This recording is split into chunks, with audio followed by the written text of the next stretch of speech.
Friends, welcome to a new episode of Indian Christian. I was going through a few comments last week and I happened to see a very curious comment. The comment was of a person who had made up his mind what would India be, and I don't find fault with him. In fact, that is the perception which is going around with different people. I started off the uh, video with a clip of President Trump trying to sell a Bible which is called the Trump Bible. Okay, so probably by that only the particular person who could be from one of the Western countries or an American kind of thought that, okay, he is anti Trump. No, I'm not anti Trump.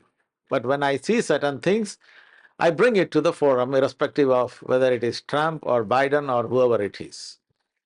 And following that comment, he said that, then what are you preaching? Are you preaching gods with multiple hands, the elephant headed God? Okay, so that is very funny because, yes, in Hinduism, there are 330 million gods. That is what they say. I don't know, I haven't counted it. So the understanding is that, well, India is filled with Hindus and they are idol worshippers. So that's how the perception is. But that is not a true perception.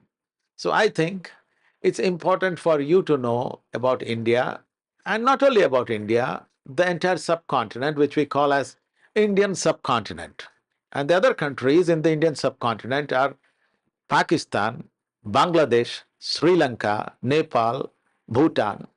And you could even consider Afghanistan and Myanmar also as part of this area, but they are not generally perceived as part of the Indian subcontinent. So, I would like to give you an overview of how is Christianity in this part of this world. And I agree that most of the people over there will have no clue how it works. But then we are a persecuted minority.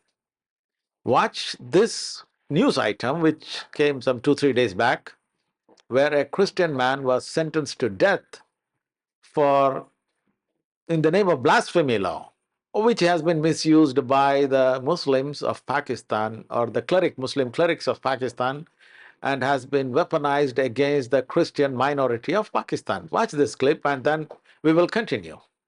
Let's shift our focus now. A court in Pakistan sentenced a Christian man to death over allegations of sharing hateful content against Muslims on social media. The verdict follows an incident in August last year which led to one of the most severe mob attacks on the Christian community in the eastern Punjab province. The lawyer of the accused has said that this verdict will be appealed. For some background on what actually transpired and led to this verdict, in August 2023, mobs of Muslim men set fire to dozens of homes and churches in Punjab province's Jaranwala city after reports that two Christian men had desecrated the Quran. Authorities arrested the two men involved, but no casualties were reported as most members of the Christian community fled the area for safety. Although police detained over 100 suspects, it remains unclear if any have been convicted. Ehsan Shan, who was not involved in the initial incident or alleged desecration, was accused of reposting images of the defaced Quran pages on his TikTok account. His lawyer has said that he would challenge the court's extreme verdict, especially given the lack of convictions for those involved in the mob attacks. A police officer involved in the case also highlighted the fact that Shan's actions occurred during a volatile period when authorities were struggling to control the violence. The verdict has led to questions over why Shan received such a severe sentence when the perpetrators of the mob attacks have not been punished. Blasphemy accusations are common in Pakistan and can result in severe consequences under the country's blasphemy laws, which include the death penalty. This is not an isolated incident. Earlier this month, 72-year-old Nazir Masih died after being attacked by a mob in May following blasphemy accusations. In another incident last August, a mob in Faisalabad set several churches on fire after a Christian family was accused of blasphemy as well. The Christian community in Pakistan, which makes up about 2% of the country's population, these repeated incidents have often led to uproar over blasphemy allegations and the violence that ensues.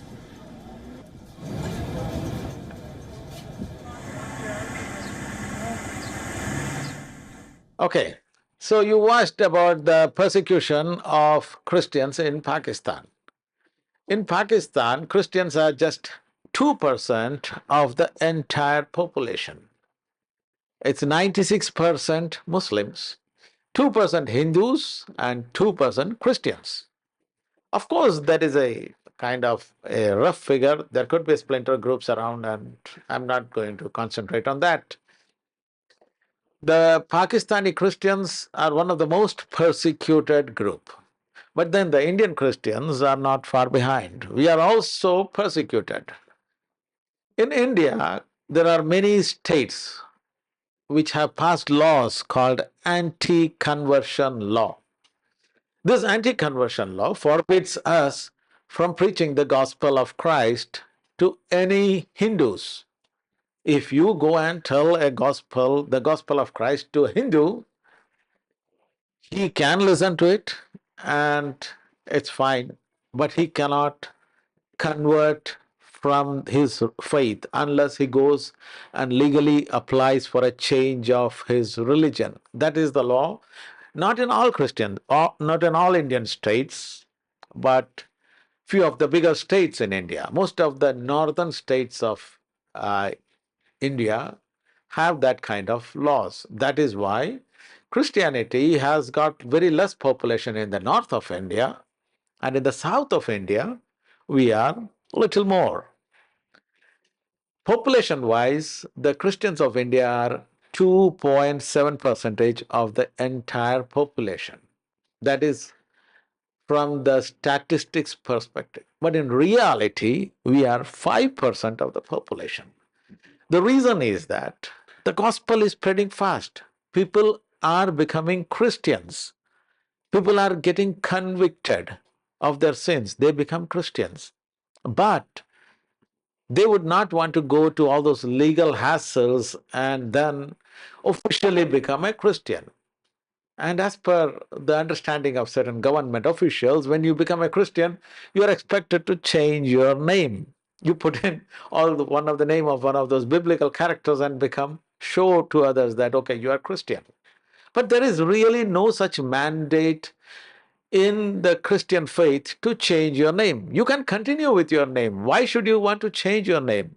So most people who converts themselves to Christianity don't change their name. And as they don't change their name from the first sounding of the name, people assume them to be Hindus. That is the reason that officially it's 2.7% are Christians, but in reality it is more than 5% are Christians. Then around 14% of the Indian population are Muslims, 14%, and 76% are Hindus. And there is a difference between the way Christians are treated in India and Christians are treated in Pakistan or Bangladesh. Because the way Muslims treat Christians is totally different from the way Hindus treat Christians. So let us have a look at that part. Hinduism cannot be considered as a religion from the very construct. Hinduism has different aspects. You know, there are atheists in Hinduism. It's a religion, but there is a group within Hinduism which assumes atheism. They say there is no God. It's we ourselves are getting developed as time goes by and we progress to some other level. They are atheists, but they come under the ambit of Hinduism. And there are monotheism in the ambit of Hinduism. There are also monotheists. They believe that it's all Brahman. The equivalent of our one supreme God for Hindus, they are called Brahman. And there are polytheists, which also derives certain smaller gods out of that big God, and there are different deities. And you can see all those deities around in India. There are different temples which worships those deities. And therefore, Jesus is not such a controversial figure for the Hindus, the general Hindus. There are two types of Hindus. One is a majority of the Hindus, they do not really have a problem with Jesus. You can count them as 95% of Hindus. They consider Jesus as a great prophet, a good man, or God of the Christians. Because Jesus is the God of the Christians, okay, they also accept Jesus as God. And many of them go to churches, they bow down to the, especially among in the Catholic churches, they go bow down to the images of Jesus and all those things. And they are generally considered as devout people. For them, the cosmic gods and goddesses can be a problem for you if you abuse them. So, Jesus, they don't want to really annoy Jesus, so they said, okay, Jesus, we do worship you as well. That is the mentality of the average Hindu. But then there are this sect of fundamental Hindus who thinks Christianity is in India basically to devour them. One of the basic principal characters of Christian faith is evangelization. We evangelize, we speak out for the gospel. We go and preach the gospel, and people who believes, they become Christians. And this is not acceptable to the fundamental or the extremist brand of Hinduism. So what do? They actually uh, do the persecution of Christians. When some Christian pastors or preachers or fathers or bishops who they go and preach, they do a lot of persecution. And in the name of that persecution, many Christians are killed. That is how killings happen in India. If the Christians of India do not preach the gospel, there will be no problem in India. The Hindus generally don't have a problem for the Christians if we do not preach the gospel, if we do not go for evangelization. But how can a Christian not go and preach the gospel? Basically, the salt of the earth. The Christians are the salt of the earth. And if you don't preach the gospel, you have lost your savor because you are known by your savor. And unfortunately, these are conflicting interests. And that is how Christians are persecuted.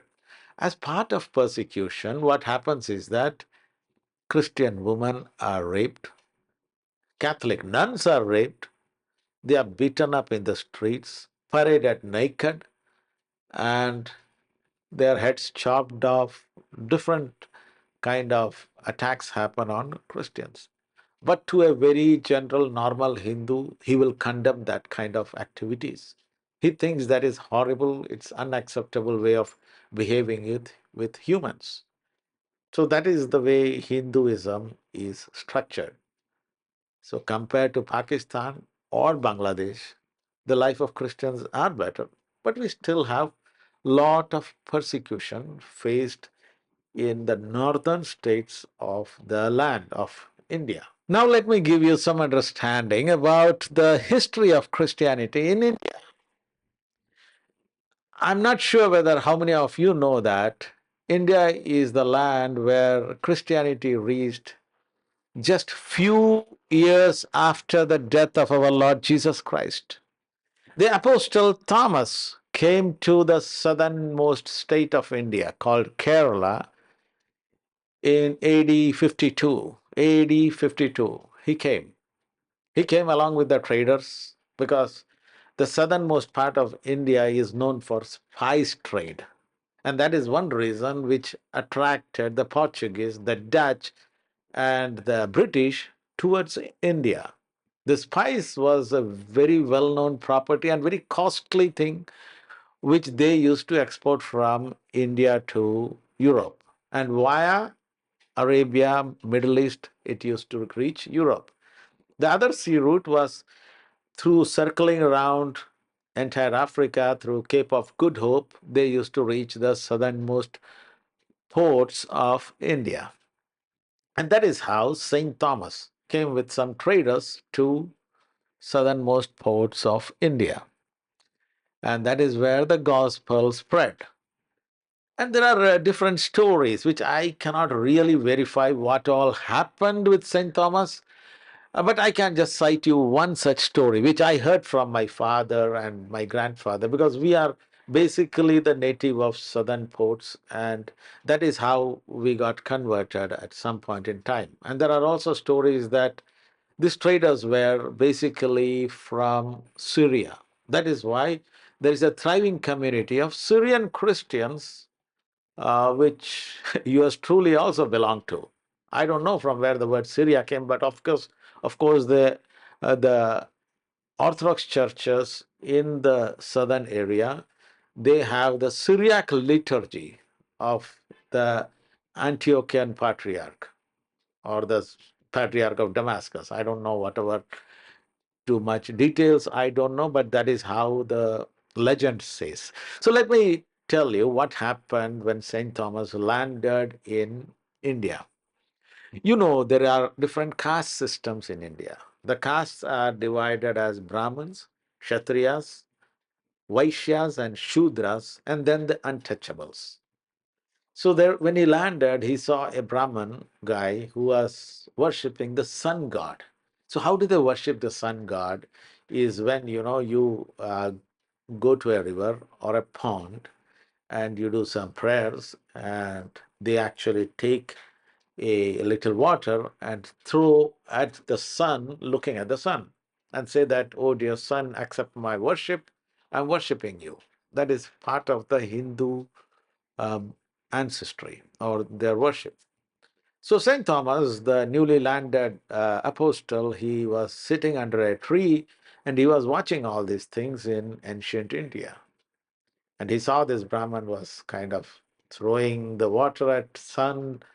And then after he came back from the river, the apostle went along with a local trader who used to know both the languages, the local Indian language and the Arabic language, or the Aramaic language, which was spoken by St. Thomas. And using the translator, he asked, "So, what were you doing all this time?" It was very amusing to me. And the Brahman said that, "Oh, you are a foreigner, so probably you are not aware. So, what we were doing is that I was worshipping the sun god. The sun god in Indian language, most Indian language, called Surya. Surya means sun. So I was the worship of the sun is called Surya Namaskar. I know these are all terminologies which you will have tough time to understand, but they are calling Surya Namaskar. So Saint Thomas said, "But I noticed that when you threw this water at sun, it just came back and fell down at the into the same river from where you threw, but your son did not accept it."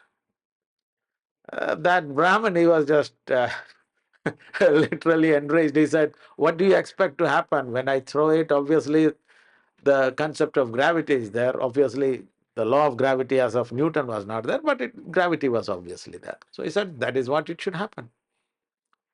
That point in time, St. Thomas told that Brahmin that, "Well, I worship the most supreme God, and he can make your son God to accept my offering."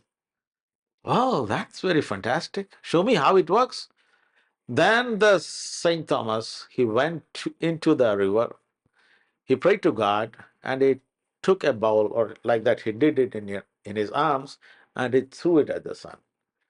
And to his surprise, these droplets of water hung there in the air before the Brahman to see that, yes, that droplets never fell down, it stood there. And when he could also see the depression of his hand from where he took this water. So when the water was flowing, when it came to the depression part, it just sunk and flew. And that was the thing which caused a big ruckus in the whole village, and the entire village got converted to Christianity. And these are legends. I cannot confirm it if it happened in history or not. And legends are usually transferred in generation when the father says to the son, son says to the grandson, and that's how it works. So Christianity came to India before it landed to many parts of the Europe. And so the assumption that India is new to Christianity by many Europeans and many Americans is probably not right. We were Christians, or there Christianity was preached in India in AD 52.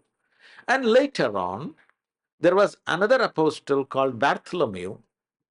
He was also a direct apostle of Jesus Christ. He came to Bombay. Bombay is one of the most or the biggest city in India where he came. But those days it was not a big city, it was probably a very small town. And that is how he came, he preached.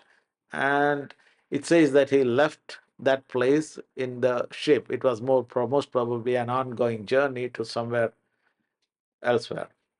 So that is the history, the starting point of Christianity in India. And we also know that Saint Thomas was martyred in a place called Chennai in India, where he was killed by a person who threw a spear at him while he was praying. And that is the place he was buried. That place is today called as Saint Thomas Mount. That is where the apostle of Christ, Saint Thomas, Thomas the Didymus, died and martyred. Now, to our American friends or the viewers who thinks that Trump is a great guy and therefore if I say that he is selling the Trump Bible, it's bad. No, I don't think that way. Trump is a true businessman. And for a businessman, whatever is beneficial for his business, he will do it. They will compromise certain ethics at some point in time. And if Trump has to use the bandwagon of Christianity, he will do it. And probably that is the reason why Christians, or at least the evangelicals, support him in America. But then the Christians of India do not have such a view of Trump. I mean, if he is doing good for the Christians of America, well and good, we are happy for that. But as far as we are concerned, it's not so. The reason is Trump is a good friend of our Prime Minister Narendra Modi. This man, Narendra Modi, is a well known anti Christian person. He might not be making very pompous statements against Christ, but his party and his people, they have been at the forefront of persecuting Christians. And when the Christians of Indians are persecuted, especially the north of India, many people are killed, raped, paraded naked, and burned. Churches are burned, houses are burned, all those things are happening. We don't see any such problem from Trump. Trump is cool with that. So if it is either Biden or Trump or Kamala Harris or Obama or Michelle Obama or whoever it is, we don't really care. In fact, Obama, at least when he came to India, he said to stop the persecution of minorities. He told to the PM, Prime Minister Narendra Modi, stop this. He might have said with the intention of kind of stopping persecution of the Muslims. But then at least he said that. But Trump would not say. So there we goes, my friend. Trump supporters, that's fine. And now let me come into certain denominations that are there in India. We have Catholics, which are the biggest, have the biggest chunk. Then we have various Protestants.